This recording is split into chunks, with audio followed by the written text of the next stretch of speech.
Bonjour, bonjour, bienvenue à tous. Nous allons, nous allons ensemble, lancer le Festival international des idées de demain et maintenant, un festival imaginé conjointement par Arte et France Culture. Boris Razon, vous êtes directeur éditorial de Arte France.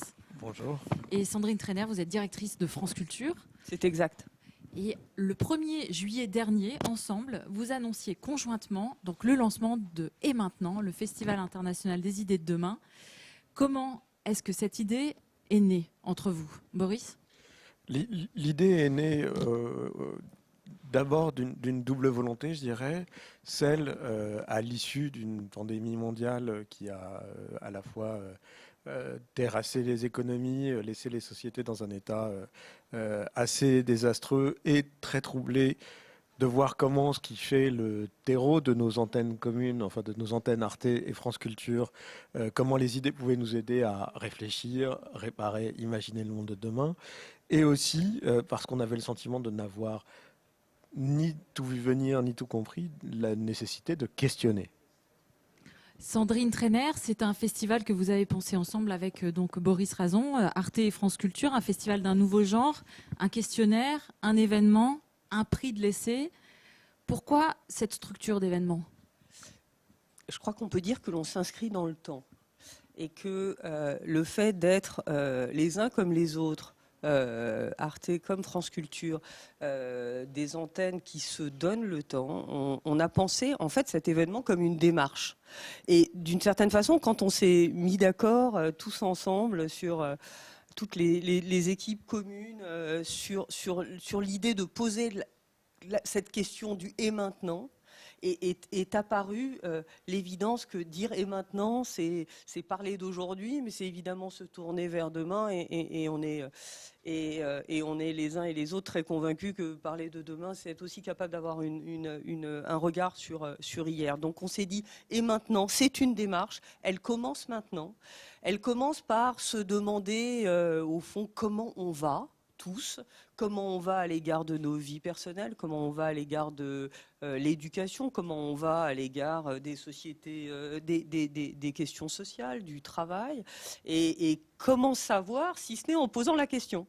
Et c'est comme ça que Arte nous a proposé de partager une démarche de questionnaire qui commence aujourd'hui et que Boris peut vous expliciter. Oui, vous avez déjà en fait un peu d'expérience en termes de questionnaire à Arte.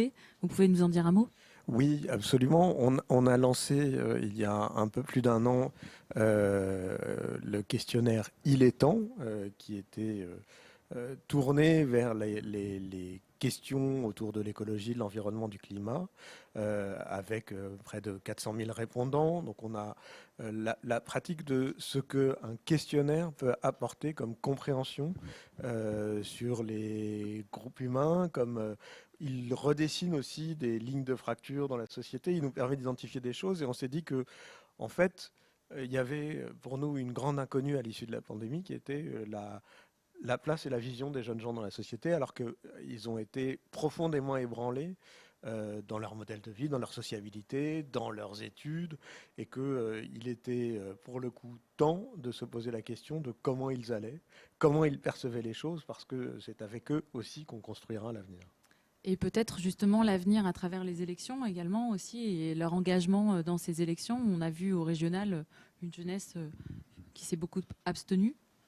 Oui, pour poursuivre sur le questionnaire, lequel questionnaire, une fois encore, est un préalable à ce festival qui va nous rassembler autour d'une promesse certes ambitieuse, mais que l'on entend bien réussir dès la première édition. C'était de se dire, bon, on va prendre cinq thèmes et on va poser des questions aux jeunes autour de ces 5 thèmes. Ce sont 130 questions auxquelles maintenant les toutes celles et ceux qui ont envie. C'est aussi une manière de se regarder soi-même que de répondre à ce questionnaire, je pense, qui a été élaboré du reste avec Monique Dagneau, qui est une directrice de recherche en sociologie, spécialiste de la jeunesse. On a organisé ces questions autour de 5 thèmes, dont celui évident, qui est celui de la politique, mais aussi de la participation.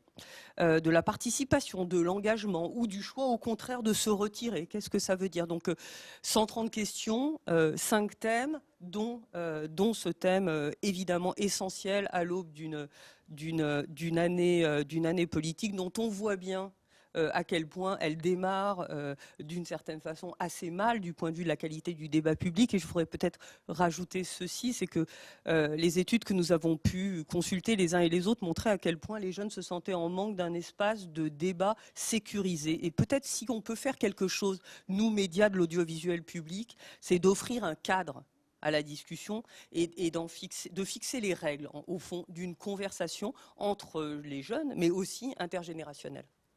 Alors un grand questionnaire, 130 questions, ça ne prend pas tellement de temps à faire. En réalité, c'est assez ludique. On découvre peut-être des choses de soi aussi. Absolument, c'est très rapide d'y répondre. Enfin, c'est une vingtaine de minutes environ de répondre à l'ensemble des 130 questions. C'est assez intéressant et drôle de le faire soi-même. C'est encore plus intéressant et plus drôle de le faire à plusieurs parce qu'on se rend compte des réflexes qu'on a qui ne sont pas forcément partagés. C'est au fond, et d'ailleurs c'est une des dimensions importantes de ces questionnaires, c'est que on s'est engagé aussi avec la communauté enseignante dans ce projet, notamment les universitaires.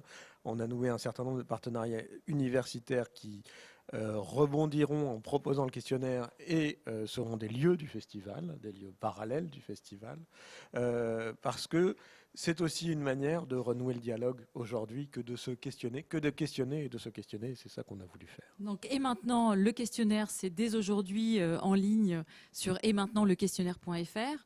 Et à partir effectivement de tout de suite, vous pouvez répondre aux questions et donc contribuer d'une certaine façon à l'événement qui va arriver le 29 novembre.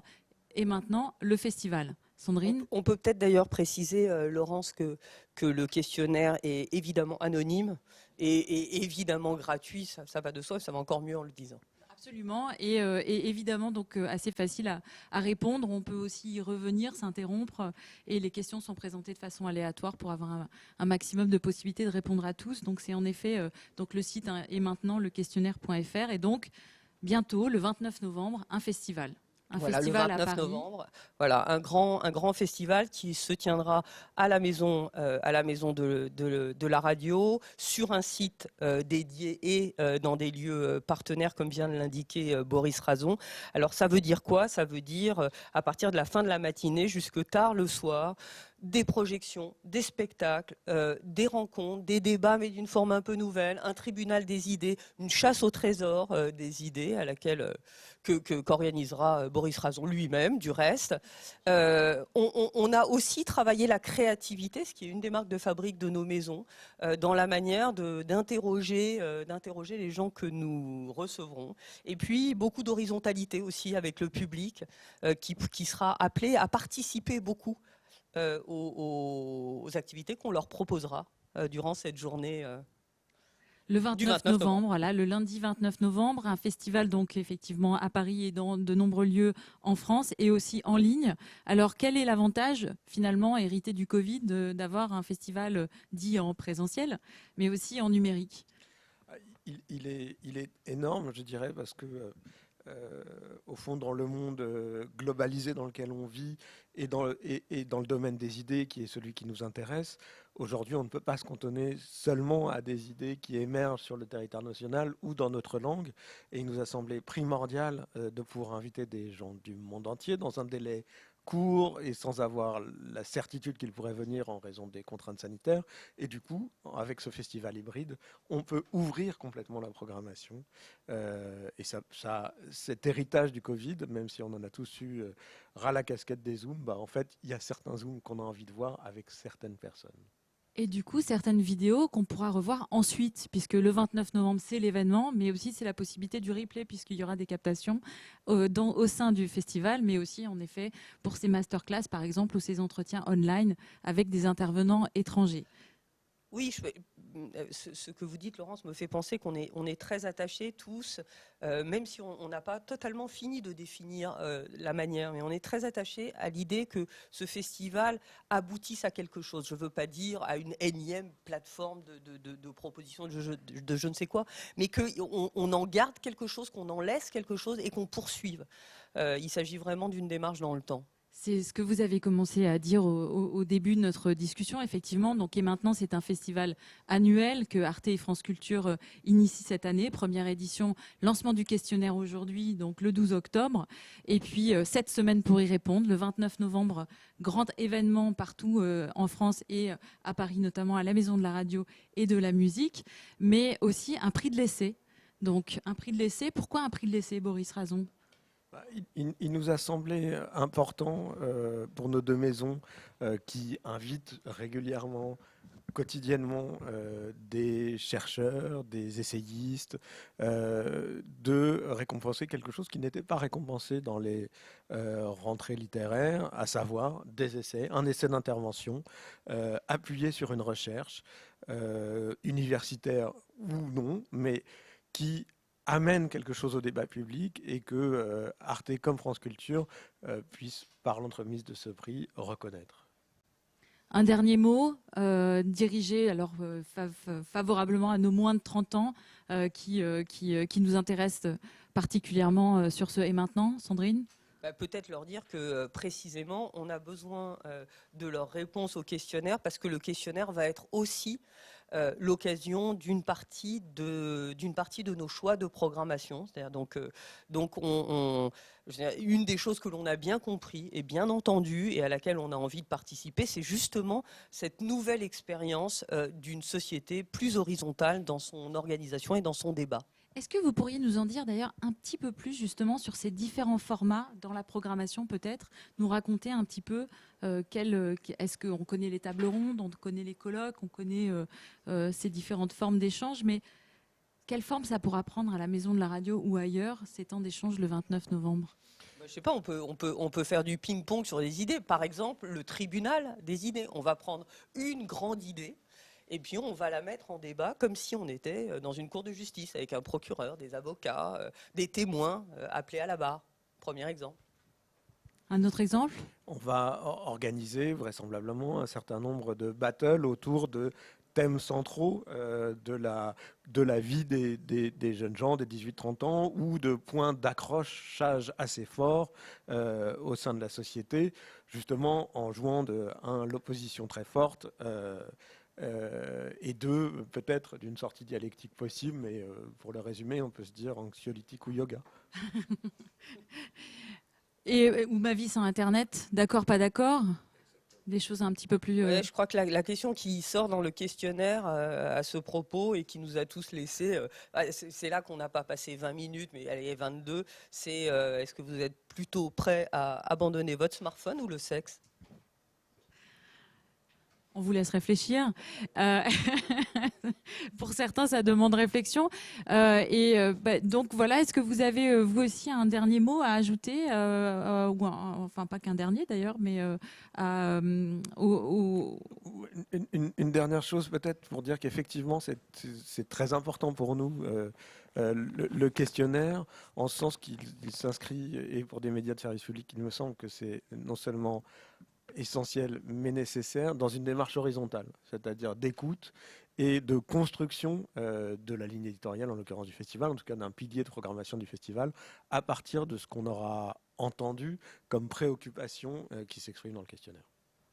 Merci beaucoup. Alors, une réaction, vous savez que vous pouvez poser des questions en direct pendant ce petit échange que nous avons là, et nous avons Aman Cherfi, qui est consultante et qui nous dit la génération Z, c'est la génération tech, génération online, génération open mind, génération mobile, mobilité, génération events, génération marque, génération mode, génération libre et sans aspiration fixe. Beau sujet.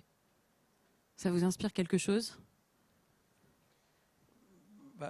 Je pense que c'est...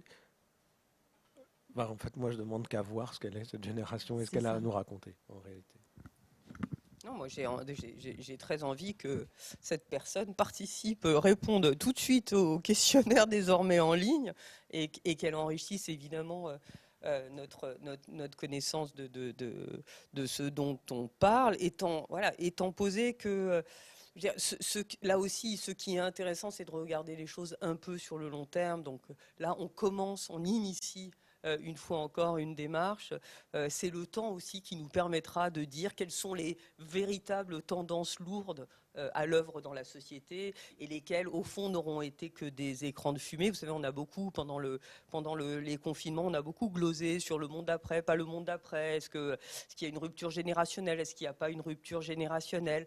Bon, ça fait partie des choses auxquelles on aurait tort de répondre avant de s'être vraiment interrogé. Donc, c'est ça qu'on va commencer à faire grâce à vous tous.